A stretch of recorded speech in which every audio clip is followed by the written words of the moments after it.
నమస్కారం. స్వధర్మ పాడ్కాస్ట్ శ్రోతలందరికీ స్వాగతం. నేను మీ host doctor MV Sai Kumar. మిత్రులారా, గత కొన్ని ఎపిసోడ్లలో మనం 12వ అధ్యాయమైన భక్తి యోగాన్ని విజయవంతంగా పూర్తి చేసుకున్నాం. భగవంతుడికి మనల్ని మనం ఎలా సమర్పించుకోవాలో, ఆ ప్రేమతత్వాన్ని ఎలా అర్థం చేసుకోవాలో నేర్చుకున్నాం. ఈరోజు మనం ఒక కొత్త ప్రయాణాన్ని ప్రారంభిస్తున్నాం. అదే భగవద్గీతలోని అత్యంత శక్తివంతమైన గీత యొక్క సారాంశం అని పిలువబడే 15వ అధ్యాయం పురుషోత్తమ ప్రాప్తి యోగం, పురుషోత్తమ యోగం అని కూడా అంటారు. ఈ సిరీస్ని ప్రారంభించే ముందు మీ అందరితో ఒక సంతోషకరమైన వార్తను పంచుకోవాలి. ఇటీవల తెలంగాణలోని హైదరాబాద్ కేంద్రంగా నేను స్వధర్మ రక్షణ ఫౌండేషన్ అనే సంస్థని ప్రారంభించాను.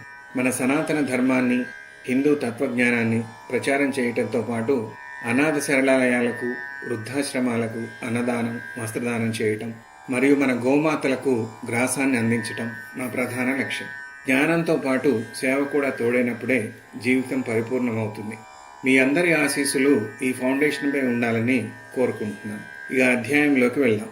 15వ అధ్యాయం మొదటి 3 శ్లోకాలు మన జీవితం అంటే ఏమిటి, మనం ఎందుకు ఇక్కడ ఇరుక్కుపోతున్నాం, బయటపడటం ఎలా అనే విషయాల్ని ఒక అద్భుతమైన రూపకం, మెటాఫర్ ద్వారా వివరిస్తాయి. శ్రీమద్ భగవద్గీత 15వ అధ్యాయం పురుషోత్తమ యోగం మొదటి శ్లోకం.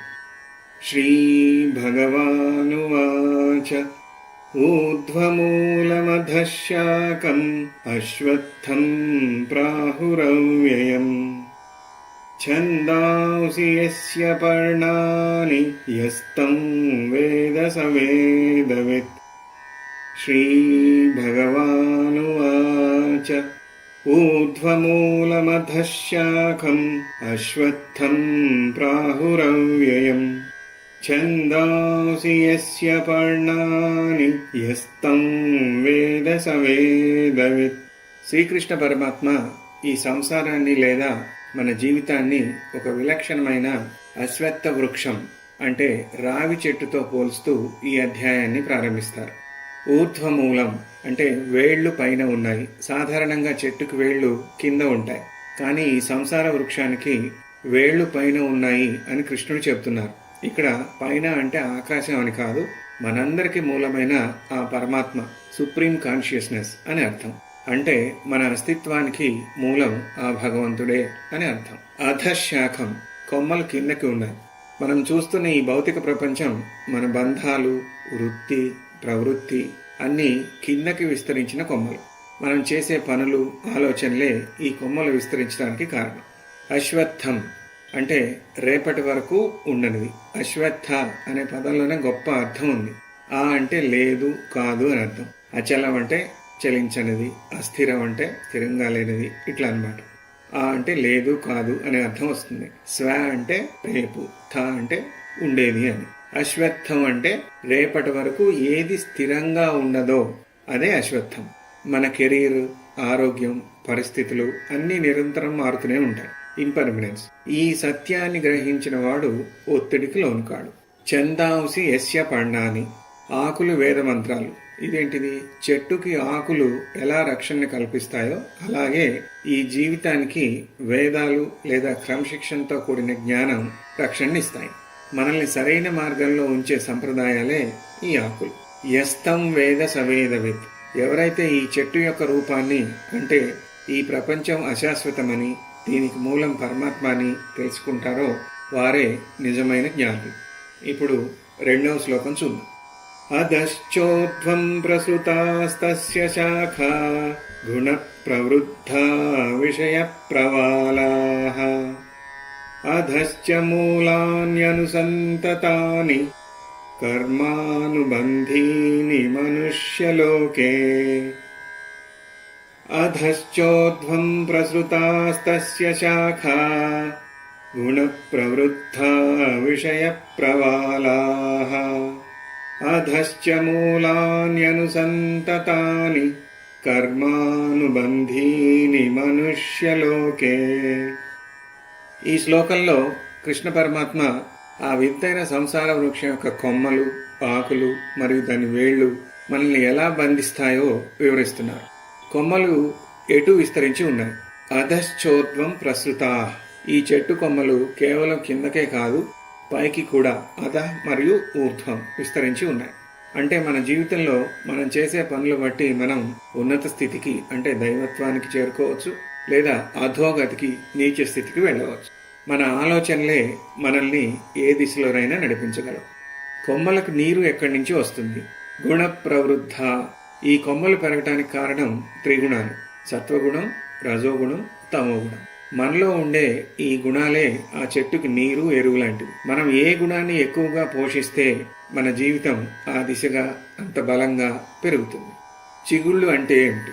విషయ ప్రవాలాహ. ఈ కొమ్మల చివరన ఉండే చిగుళ్ళు లేదా మొగ్గలే విషయాలు. అంటే మన 5 ఇంద్రియాలకి సంబంధించిన కోరికలు: శబ్ద, స్పర్శ, రూప, రస, గంధాలు. అంటే శబ్ద అంటే చెవులు, చెవుల ద్వారా మనం శబ్దాన్ని వింటాం. స్పర్శ అంటే మన శరీరంతో స్పర్శను అనుభవిస్తాం. రూప అంటే కళ్ళతోటి చూస్తాం. రస అంటే నాలుకతోటి రుచి చూస్తాం. గంధ అంటే వాసన, ముక్కుతోటి వాసన చూస్తాం. ఈ కోరికలే మనల్ని బయట ప్రపంచం వైపు ఆకర్షించేలా చేస్తాయి. అసలైన బంధం ఎక్కడ ఉంది? కర్మానుబంధీని మనుష్యలోకే. ఇక్కడ ఒక ముఖ్యమైన విషయం చెప్పారు. ఈ చెట్టుకి పైన ఒక ప్రధాన వేరు భగవంతుడు ఉన్నప్పటికీ కింద భూమిలోకి కూడా చిన్న చిన్న వేళ్లు చొచ్చుకుపోయి ఉన్నాయి. వీటినే కర్మవాసనలు అంటారు. మనం చేసే పనులు, వాటి వల్ల కలిగే రాగద్వేషాలు మనల్ని ఈ లోకానికి కట్టిపడేస్తాయి. అందుకే మనం ఒక పని చేసినప్పుడు దాని ఫలితం మీద ఉండే వ్యామోహం మనల్ని మళ్లీ మళ్లీ జన్మలెత్తేలా చేస్తుంది.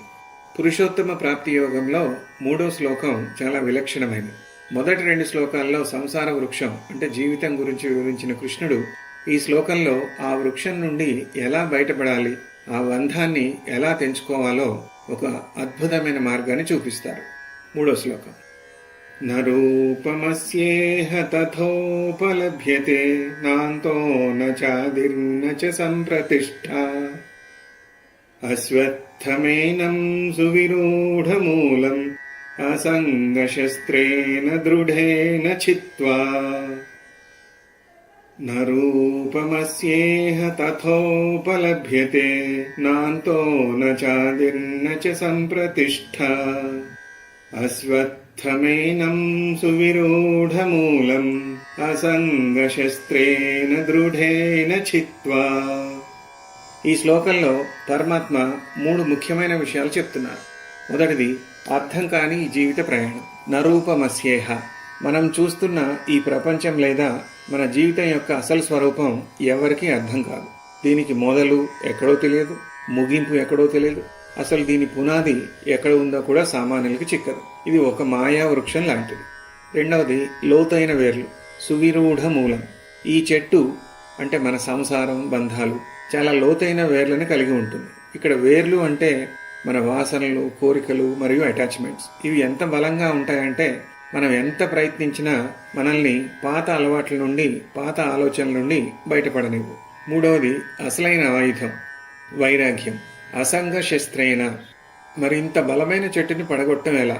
దానికి కృష్ణుడు ఒక ఆయుధాన్ని సూచిస్తున్నారు. అదే అసంగ శస్త్రం అంటే అనాసక్తి లేదా వైరాగ్యం అనే గొడ్డలి. ఈ గొడ్డలతో ఆ లోతైన వేర్లను అంటే బంధాలను తెంచివేయాలి.